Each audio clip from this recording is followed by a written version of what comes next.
こんにちは。はい、こんにちは。今日は早速コニマンさんが、VZ の FM 化をしてくれたということで、はいマシンの説明していただこうかなと思います。はい。かなり綺麗に仕上がってますね。はい。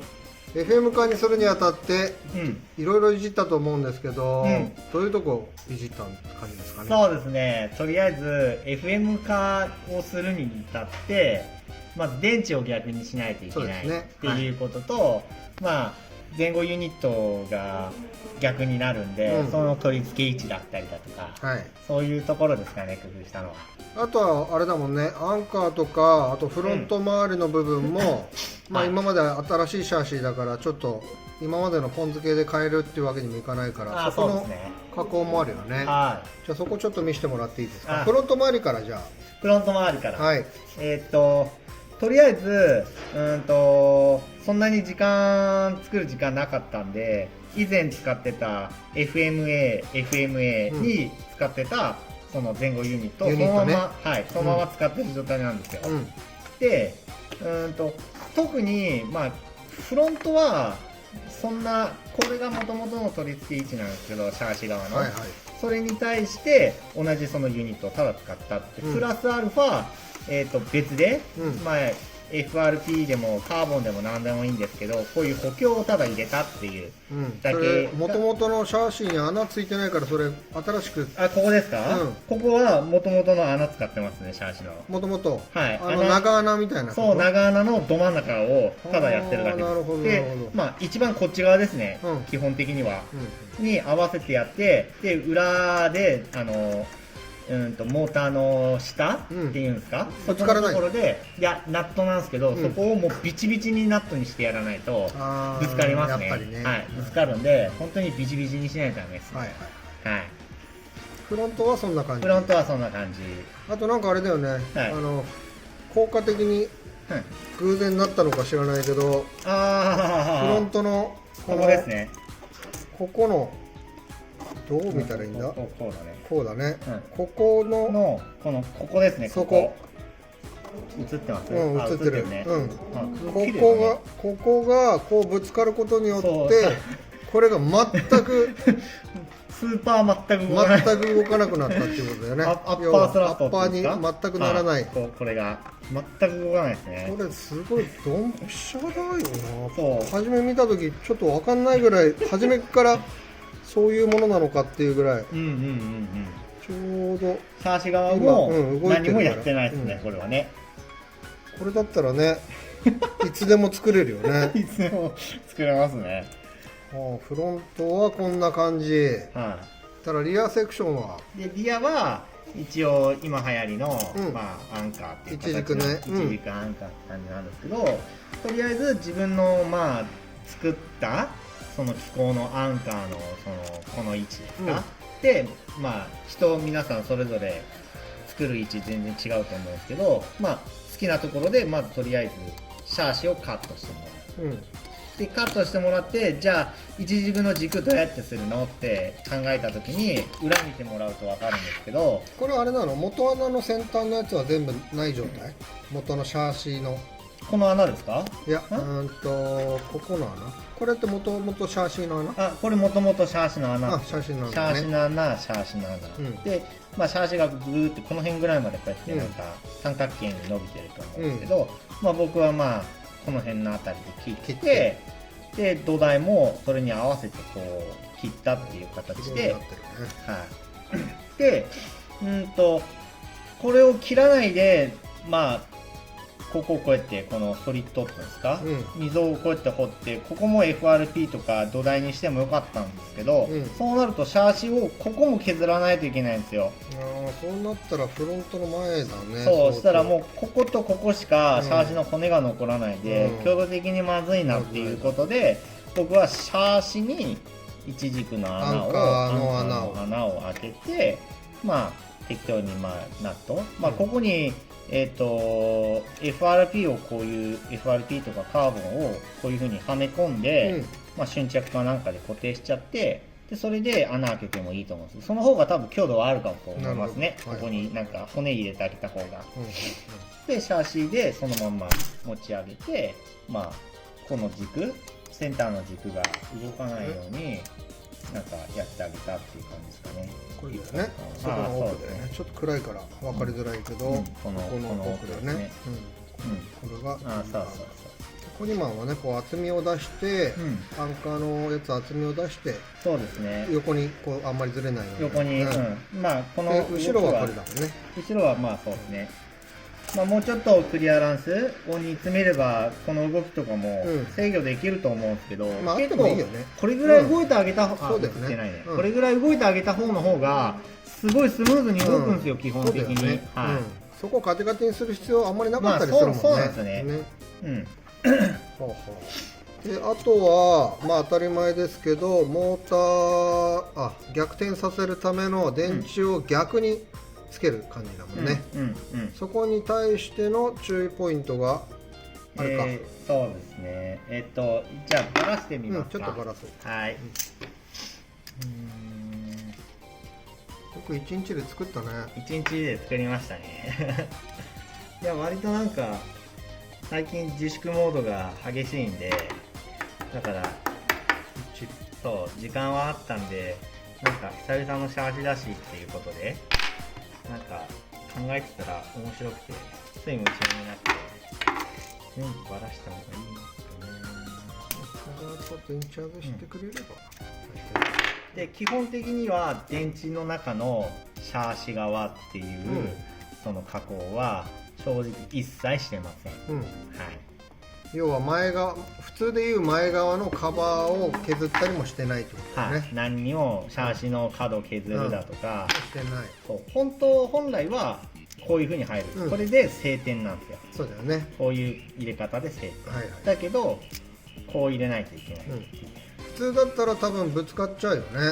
普通は、なんか見た感じここの角が思いっきりぶつかって削るともう照らし合う受けがほぼなくなっちゃうんですよね、ここがね、このクリアランスピチピチだしね。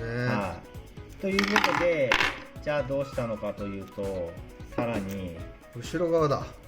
後ろのこれ動画撮るの大変だよ。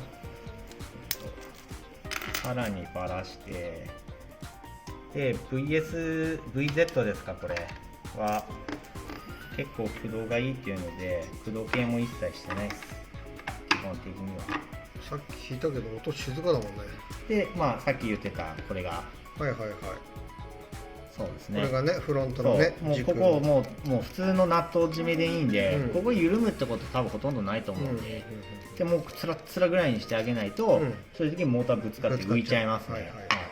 でこっちはもういいとして、じゃあ逆転するのにどうしたかというと、これですね、ターミナルの片っぽ側が妙に潰れてるような感じになってるね。そうこれが本当はマイナスが入るとこをプラス刺すことによって、前側のケースを削らなくても。そうですね。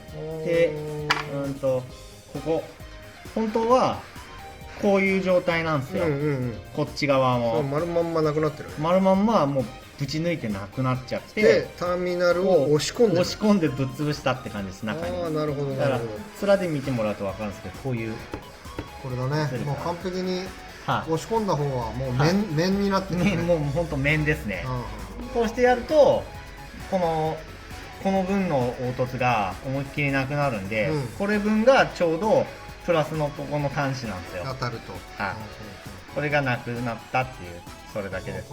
それだけでもうバシッともうで、これをやらなくても多分入れ込むことは可能なんですよ、可能なんですけど、そうするとまあ100発100中、3点設置になりますね、こっちだけ押されるんで。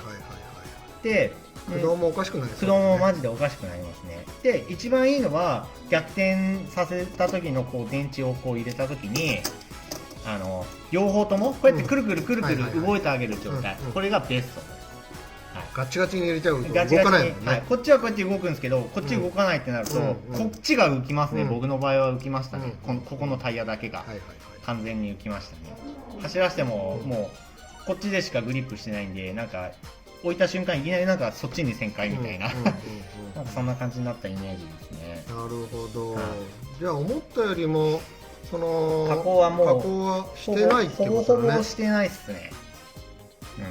うーんでもう普通に入れちゃって、うんでそのまんま、キャップだね、普通にこうやって入れちゃう状態うんうんです。うんそしたらもう、普通に入ってるね。でまあみんな知ってると思うんですけど VZ ってなんかめちゃくちゃこうやって動くんで、まあ、固定してもいいと思うんですけど、まあ、固定しなくても、さっき走らせたら速いですね、音もめちゃくちゃ静かだもんね。音めちゃくちゃ静かでしたね。一回、あんな静かなのあんまりないよね。回してみましょうか。いやでも動画ってうるさく聞こえちゃうからね、どうなんだろうな。入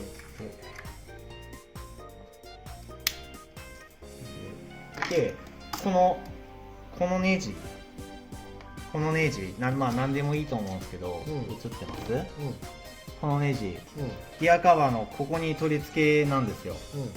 で別に取り付けなくてもこっちで爪が引っかかってるんで、外れはしないと思うんですけど、これつけてあげた方の方が余計静かになって、なおかつペラ受けの上ががっちり固定されるんで、駆動絶対これつけた方がいいですね。そうだね、これつけた方がいいって僕は思いましたね。でこの状態で、まあこの動きがあまり好きじゃないよっていう人はここに A パーツもう1個確かあったはずなんですよ。押さえるやつね。それをつけてあげてもいいですし、まあ僕は、軽量化とかっていう意味もあってつけてないですけど、で電池を入れてあげてで回すと結構、まあ動画ってちょっとうるさく聞こえるんだよね。いやでも全然静かだわ。でトルク抜けもそんなにしてないしね、いい感じ、ねじってもそんなギーギーギーギーバカみたいに言うわけじゃないし、ひねった時にね、もっとガリガリガリっていう場合があるから、全然いいんじゃないでしょうか。なるほど。じゃあとりあえずもう一回戻して一発走行動画を撮って終了としましょうか。はい。はい、じゃあここにも行きましょう。と。おっ。